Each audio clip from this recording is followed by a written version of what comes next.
here with Binibini number 9, Janice Victoria. Hi Janice, how are you? Hi, it's Janice, and I'm really enjoying Binibining Pilipinas. I'm really grateful for the experience. And today we had a dance workshop, move our bodies, and now we're also glamored up, ready for the Pasarela training.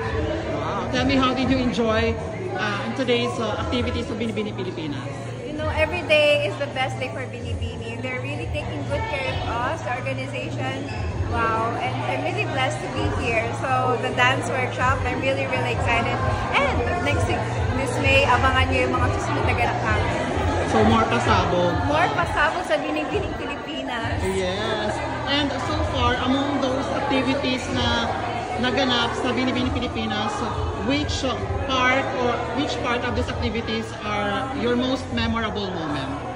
Actually today, I really love dancing so much, and I get to have a free dance workshop. So thank you so much, Binibining Pilipinas, for this experience, and I will forever cherish it together with my sisters. So you love dancing talaga? No? I love dancing.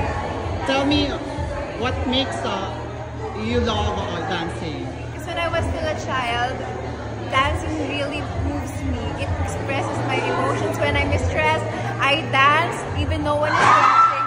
And I think that's the good thing in dancing, because you get to move your body and express your emotions because no one is watching you. You just have to own the light, and that's it. Yes, more dancing sa Binibini Pilipinas. More dancing. Especially the coronation night, diba? Sa production number, diba? Yes.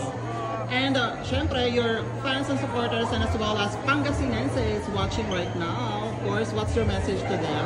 Thank you so much for your love and support. Every day nakikita ko kayo. It keeps on growing. The love keeps growing. And I'm really happy to see you on the coronation night. Right, where can they follow you? You can follow me on Janice Victoria Mejia Facebook and Janice Victoria Mejia on Instagram. Alright, thank you dear, and best of luck. It's nice to see you again. Thank you so much.